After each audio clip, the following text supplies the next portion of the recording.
Well, welcome everyone. We're so glad to have you guys here today. Launching our podcast series here at the conference. We had Michelle with us last year. Made me believe it's been a year. So let's start by maybe just telling me a little bit about who you are. We'll start on the end with my friend Quincy over here. And what do you do in Illinois Wraparound? I'm Quincy Davis from the central portion of Illinois, Moline, Quad City area. I am wraparound supervisor for a agency called Bethany for Children and Families. One of the oldest agencies in the state of Illinois. Been around since 1899. So yeah, I haven't been there that long. That's but, awesome. yeah, so I've been with the agency over 30 years. Wow.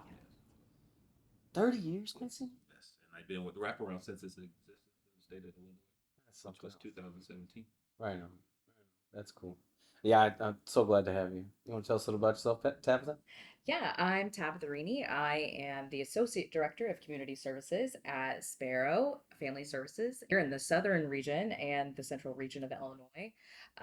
I've been working with RAP since it would have been 2018, so a little bit after Quincy, so a couple months later. And yeah, our organization, we also have been around not near as long as Bethany, but we've been around, I want to say just over 100 years or so as well. So we're pretty established in Southern Illinois. And yeah. That's awesome. What about you, Dr. K? Tell them who you are. So, Dr. Karen Mayberry, I am in Southern Illinois as well. Tabitha kind of surrounds my area, so I always kind of tease her. She's like the Pac-Man to my little dot. But I've got a pretty heavily concentrated area there. I'm with Hoyleton Youth and Family Services. I'm fairly new to Wraparound.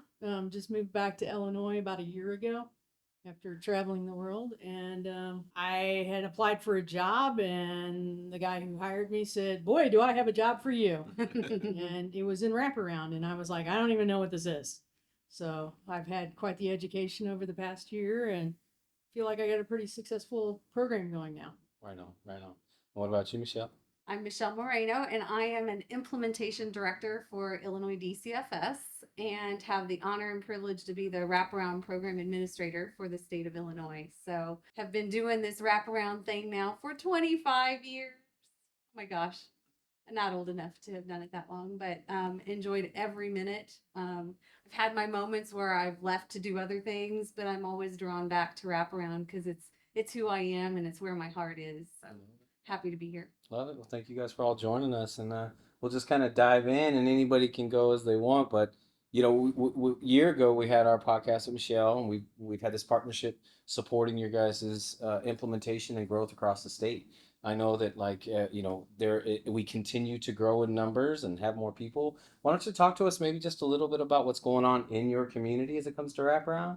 And maybe some of the growth or some of the what do you see going on, in Illinois and the state of wraparound? Oh, what's going on? Well, actually, in our area, the central region, we cover probably about 9 counties in that area. Pretty huge coverage area there. With the implementation of wraparound, it's really starting to become a household portion of the child welfare world in central Illinois.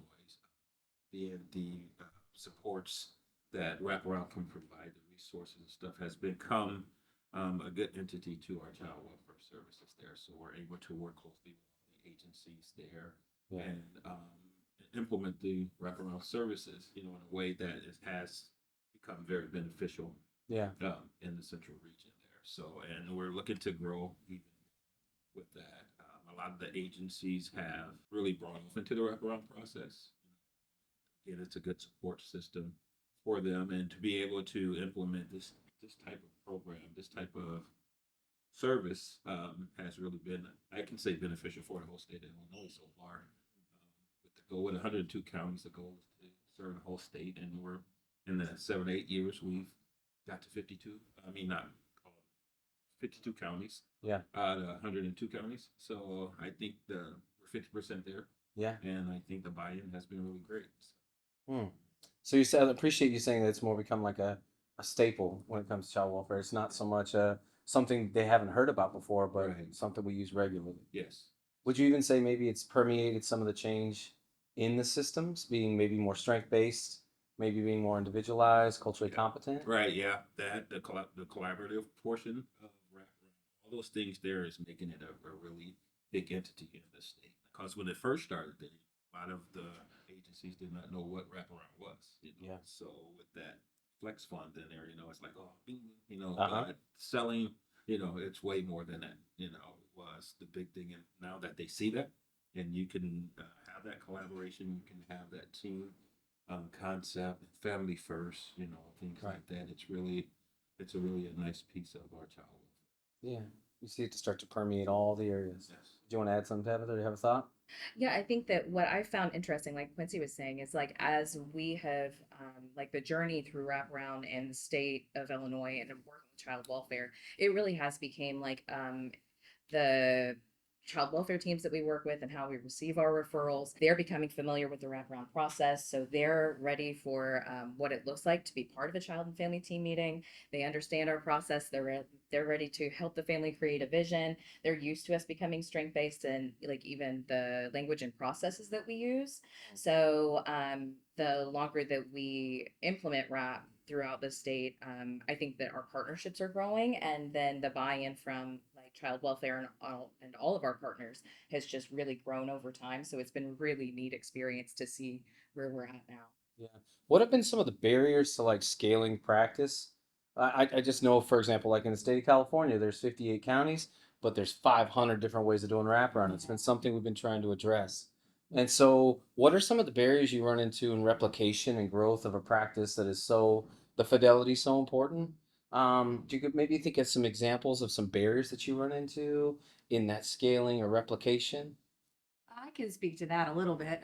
We have four different agencies. Three are represented here today, and and one of the things that we've struggled with and really worked together over the last 5 years is standardizing what that process is, so that when we say wraparound, it means the same thing for everybody across the state, no matter what agency they work for. And these folks on the couch today and others have been really important in building what our standard wraparound practice is in Illinois, and gives me goosebumps to think about it, because it wasn't just me inventing something or something from a book. It really has, we've developed a parallel process of everybody coming to the table, and let's talk about what each element, and as soon as we finish one piece of what standardized wraparound looks like in Illinois, we start working on something else. And right now, the draft of our program manual is sitting in my inbox. So having a program manual that everyone can pick up, and as Quincy referred to, expanding wraparound to the entire 102 counties, we felt like we, as the beginning of wraparound in Illinois, really had to have that Yeah. manual, so that Yeah. when new people come on board, they know what we're talking about. Yeah. And I think Dr. Karen's experienced that too. Well, and I think, and I've said this on, because we have collective calls every month, and I've said this on our calls, is that, not only are we team based with our families, we're also team based. Like I am seeing, Right. like when we have our calls, we're replicating what we're doing with our families. And, a lot of times people look at DCFS and, our families are like this, like, oh, taboo, stay away. But what we have noticed, like with Michelle, it's more that do with, not do to. She really pushes for our input and our thoughts. And, like when we were talking about training with all of our people, it was, okay, let's all sit down together and come up with a plan. And I think that is just so crucial. And by doing that, it allows us to replicate that with our care coordinators. And then in turn, when they see that, they can replicate that with the families. So, and I think the verbiage that we use is really standardized as well. Like we don't have clients, we have families, and we have to look at those families as a whole. I think when I came into this, my biggest barrier was trying to re-educate people in what wraparound was. Every request I was getting for wraparound, and I think, just yesterday you mentioned like we get our referrals from about 3 agencies, and it's always from the same caseworkers. And I think it's because they figured out this works. Right. And so the more we build it, the more they see it. But when I first came into this, the referrals I were getting that I would get were like, oh, well, they need an electric bill paid. They need this paid. They need that paid. And it's like we had to re-educate them into what is wraparound. Hmm. Yeah, I think that the standardization is really important, and some folks would argue with that, saying that like wraparound in itself should be so individualized. But if we don't have the foundation is the same, whether you go to Hoyleton, you go to whatever the agency is, right? That the I joke about it, the chicken's the same, right? Like you can put whatever sauce you want on it, you can put whatever seasons you want on it at your agency, but we have this standard product, right? And that product, because we know that it's the efficacy of that product, and so the language, the standardization, and the relationship created, because wraparound. When we say we're going to give voice and choice to families who may or may not have been a part of doing harm, there's a risk there, right? In that power sharing, that some people aren't ready for. But when you do it a few times and you experience, we start to experience a relational shift with those referral parties, right? And now they become a part of the solution too. Beautiful. We're gonna add something, Quincy? Yeah, because I used to like what Michelle was saying. Everyone becoming, getting on that same format around the state. Ever since that has happened, we've been running. Mm. Wraparound first started in 2017, 2008. We were walking, Mm. and every site, all 4 sites were on different, processes, But now Sure. that onboarding's the same, your training's the same, meeting with you guys regularly, the training, all that stuff there. Mm. Now we have a philosophy, in rap, and it can, it's starting to sustain Yeah. a lot more. So I think that's perfect now. And that's what's been big. That number one challenge, Huh. everybody getting on the same page and Yeah. doing everything the same way, even documentation stuff like that, and having shaping all the research. Place to help Yeah. us, guide us with the statistics and all that to make those adaptations are really important. Quincy's trying to make me cry. Yeah. I think you totally just title our episode from walking to running. Yes, but basically, Wrap around Illinois, I said Yeah. Illinois, my bad. Anyway, It's only I know. Tennessee and Chicago where Yeah. the noise is. The rest of us, it's Illinois. Okay, roger that. That's just Cook County. Roger that. Yeah. So I think we've got, maybe tell me one or two more things about like scaling or maybe a personal journey about like, I mean, and I don't want to tell anybody what to say, but let's just kind of tap in here, thinking about this idea of consistency, because I know staff leave their jobs not because they're supervisors are paid, but another reason is because they don't know what the heck they're doing, Right. and they don't feel confident, and they don't feel like they're having the impact that they want to have. So I might just kind of open up to like, is there any stories you want to share about as people found this concrete foundation? There's a lot of collaboration too, like Mm. within our agencies. Like I just got an email from Quincy saying, "Hey, we got this family that's up here, but the kiddos down in your area. Does it make more sense Yeah. for you guys to service them?" So we have that flexibility that we're not competing with each other. Right. We're working together. Yeah. And that is so crucial. The collaboration we have and the feeling of family. Yeah. Yeah. And I would just to add to that, I think that when we're onboarding new coordinators, I think for all the sites, because we're so used to collaborating with one another, that it's intentionally different. When we onboard, it's intentional. We want to make everyone feel welcome. We want them to feel like comfortable in their positions and how to be able to do their job. So giving space and time for just the opportunity for it to be different, supervisions to be parallel process, Yeah. just like a team meeting or how often we have like our supervisions.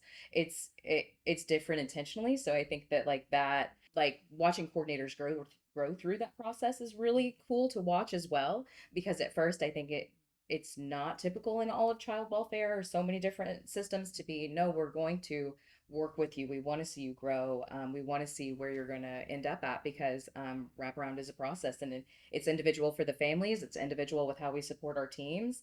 And I think that it's been really neat to watch all of our coordinators grow and to see wraparound and to implement it in their own style as well. Yeah. You're really building the culture. Yeah, I was just going to say that, Jay. I think that the thing that makes wraparound so extremely special, wherever you are in the world, is that culture and those values that share those shared values that we all have. These folks and others do an amazing job of supporting their teams. They do fun things. They have built a culture of family. Even in Karen's very short time, they've already got it. Yeah. And that creating those spaces and not working through lunch, and focusing on staff's well-being supports their work with families. And then the families, if they feel cared for and loved and appreciated in their work, they take that out to families, and then the families feel it, and then the families respond differently, which is just a beautiful Well, and I know we have family support specialists on staff, but once we started interacting with family first, I really emphasized not just to my family support specialists, but also to my care coordinators. Like, I'll get them and I'm like, hey, we're all going to visit this location today. I want you to take a tour of this food bank and everything that they offer. And so we do that as a team. Yeah. And I think that team feeling that they have, Yeah. and I also, and I think other people do this too, is I also kind of team people up. So no family has just one point of contact. And I found that from the very beginning. I had, new supervisor, some turnover. And so I had people leave, and all of a sudden the family's just hanging out there in the wind. And it was like, they need more than one point of light in our organization that gives them something to feel grounded to. So all of my, we try to figure out what's that best fit with the family. It's not, oh, this person needs more on their caseload. We don't look at it that way. Yeah. And the people that I have, because they love their families like that, they are very dedicated. And I have to tell them, hey, it's time to go home. Yeah.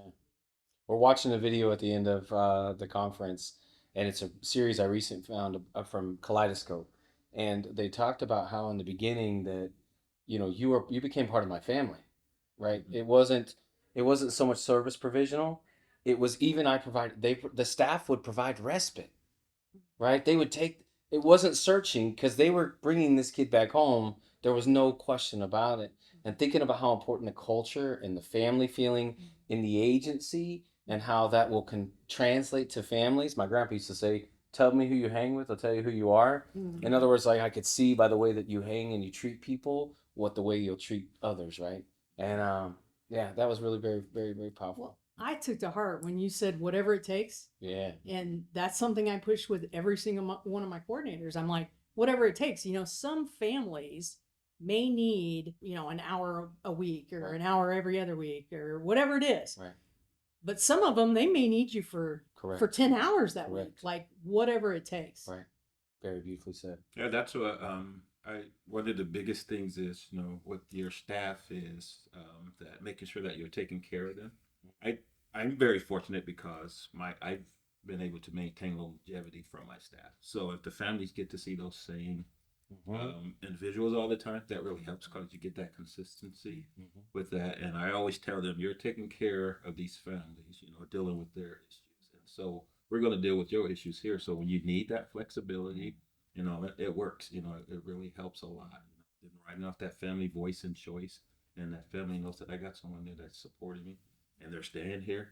I've had QAs that went to wraparound coordinators and wraparound coordinators that have went to supervisors, and so it's a family. Yeah. And so that helps a lot, And Isn't that the best feeling? Yeah, it's the best feeling ever.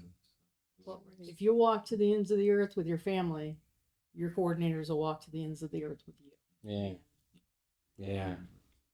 Wow. Sorry, I got deep real quick. I was just in a whole nother planet. Well, let's begin to wrap up our show. We're so thankful and grateful and honored to have y'all here. And it made just a real, couple minutes for us to get on the camera, but it means the world to us. I think about our forefathers, foremothers, grandmas, grandpas, and wraparound.